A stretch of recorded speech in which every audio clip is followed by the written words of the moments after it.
Umeki. You are not giving him a combo character. Are you kidding me? The man will take that and run with him out. Yeah, for sure. Woo!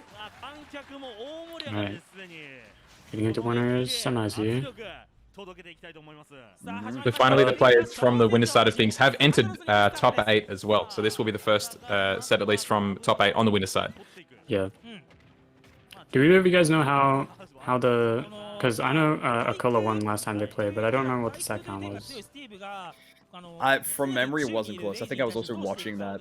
Yeah. I don't know if I covered it necessarily, but Umeki just really felt like they didn't have many answers to this exact setup, right? Just the wall sitting there and the up tilts absolutely flying. The thing that really worked in the last set was being able to side B into the walls, but we see already, as soon as you find stuff towards the ledge and it's Acola's turn to just try and juggle and try and hit you in your disadvantaged state, he's going to take stocks. And he's already showing that he knows how. Getting the spike into the blocks right now, didn't have the gold to make that minecart powerful, but you can imagine that if he did, Umeki would definitely be on last stock right now. Definitely. Oh man, that grab was so confident from Acola. Okay, where's the up smash? Umeki finally with some momentum, but still not looking that great right now. So many anvils. No iron right now. Okay. It's a thing you got to be wary of. There has been a lot of anvils and there has been a lot of minecarts, so we are out of iron now. We'll get a couple of it back from this stock getting taken, opting to not build the diamond just straight off the bat. You're going to build the wall so we are in a safe time to get to it. Has a turnip to play around with as well. What can Acola do with items? Looks so weird. Yeah, I mean, usually you would have expected it just to kind of float in his palm like he's you know, it's just in his inventory. But no, he's holding a full life-size turnip for some reason.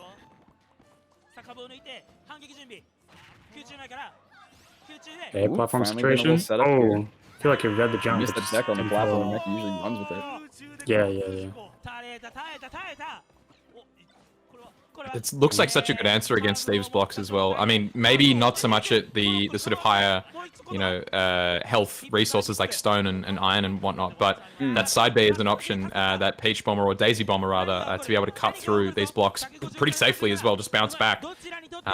It's enough to actually start to make this a little bit closer. Oh, hang on. Yeah, Umeki kind of bringing it back right now. Done a very decent job to bring it back, and once again we see the walls just being taken down, but it's how Acola was able to answer it this last time. Yeah, you can see him now. Instead of setting the blocks up between him and Umeki, he sets them behind himself, so that even if he gets hit, you're going to be able to either tech against the wall or be hit against it. Your stock is not going to get taken even from that forward air. That's Acola's new game plan. The wall behind him is what will work. The side B not going to be able to reach. Acola getting his grab in that situation, and Dash Tech going to be able to close it out. It was a close situation now. If Umeki can find the stock soon, you never know. Yeah. A lot of stray hits from Peach. From Daisy. We'll be able to take the stock. Yeah, Nair going to be least of all. So many options at that higher percent. I mean, so long as Acola doesn't get that advantage state opening, 47% from a couple of stray hits, up tilts, up airs, it's all the same. 47% will be stacked on to Umeki. Yeah. It's weird because like I feel like Umeki's been struggling the most at like the close range, and even when Acola gets his walls up, it's like Umeki does better in the mid to long range. Traditionally not what I expect from Daisy. Oh my god, the auto cancel in the back air. Yeah, we're in back air mode, ladies and gentlemen. Acola knows what move he needs to hit to take it, but it's a forward air instead, just going straight down. We got the grab. We had Umeki in a disadvantage. It was almost guaranteed at that point. Didn't matter if it was the forward or the back air. Both are strong, plenty strong enough to take a stock from that situation. Not a bad game though, considering he got like 0 to death almost and heavy deficit at the beginning.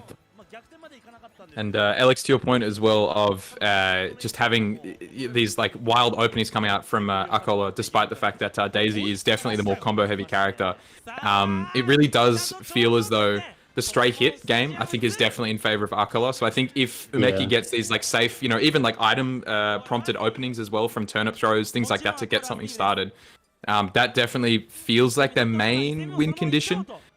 Whereas, I mean, yeah, stray hits, like things like Nair, things like up tilt, anything like that from Steve to just kind of cut through combos.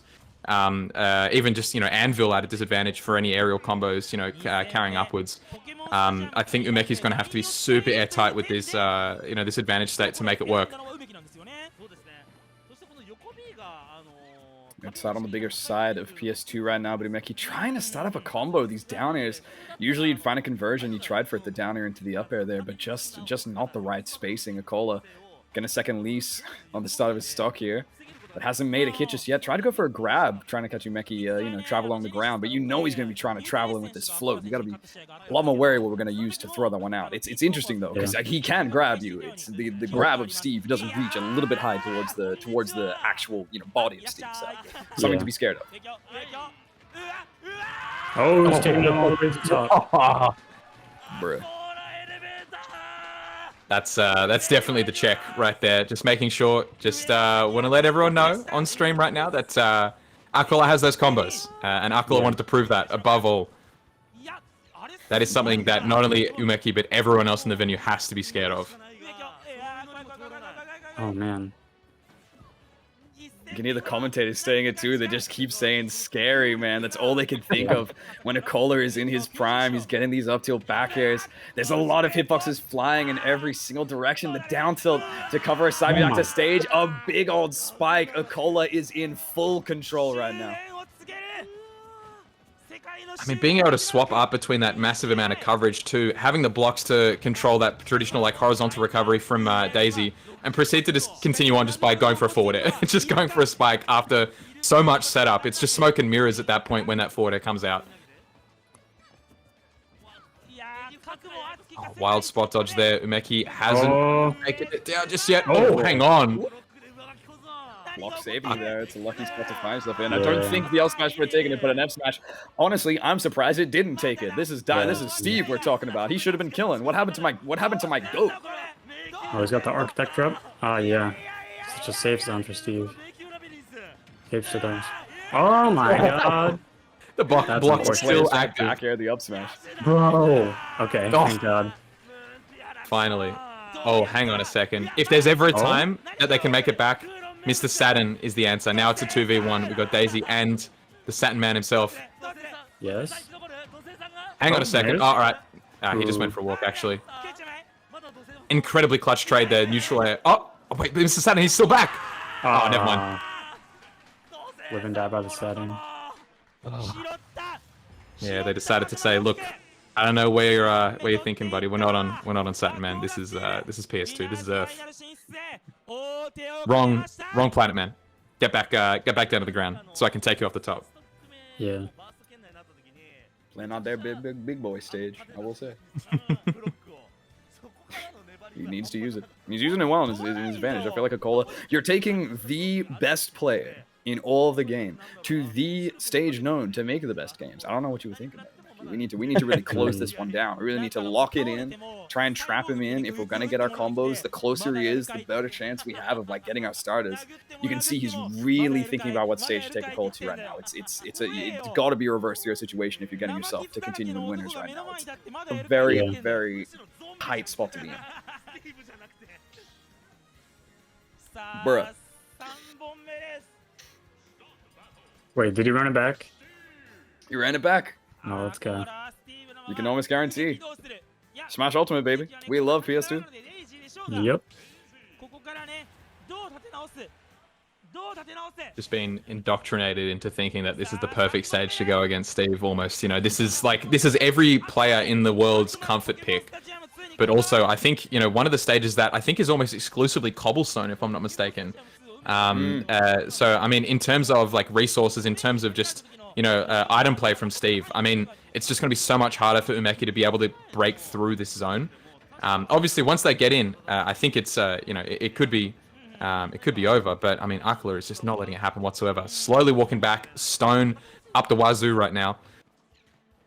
How does one get in on this wall? Oh. Yeah, I love the conversions from Acola. He's been changing up his combo game. Oh. Okay. Yeah. Sticks to the back air.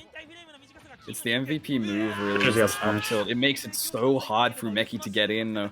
You're floating around in the air. You're trying to find your opening against this block menace, but he's just looking at you and swinging this Acus up and into the air. You're either gonna trade with it, you're gonna get hit by it, you're gonna get comboed. It's never good for you. Yeah. I just still remember when Acola was, you know, the new kid on the block being, you know, almost newly minted #1 or in contention for #1.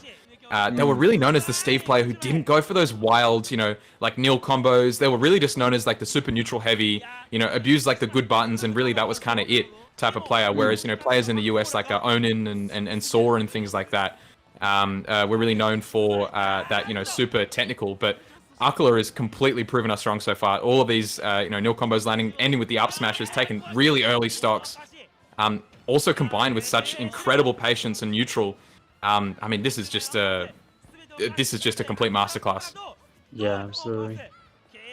That up tilt again. The gold one especially fast. Such a good answer to everything that Daisy wants, man. It makes it hard because Umeki is always going to approach from the air. We talk about it again and again. This forward smash, should I say? Another good answer to it. You know, swings high, can sort of be used as the anti-air as you want. These blocks just in the perfect position. Again, doesn't have gold in his pocket though. Probably needs to mine a little bit more just to really make sure that these mine carts are worth their money. Ooh. Really, we went through the blocks. Wait. Through the block. It's got the dot eyes though. Yeah, they definitely need to try and find an opening on this if they want a chance to be able to take this game. Okay, starting something. 36. Glove. Oh! Yeah. Complete reversal of fortune. Cool. Man. Nice timing mix up. But, man, Acola's not phased at all. 63% off one combo. Going a little too high with that back air. It looks like Steve was still holding it a little bit too low. Oh no, hang on, wait. This is a really, really awkward spot here. Yeah, no jump to speak of. Okay. Oh man, is that... Yeah. Good stuff to Acola. Really surprising DI there, potentially. Or really surprised by the, maybe the hitbox. I think if I saw recently, there are two main hitboxes, I think, of that back air. One that sends you almost upwards and one that sends you completely outwards. And it feels almost like a dice roll to know which one's which in the heat of the moment. Yeah. But I don't know, I said it before and I'll say it again. Such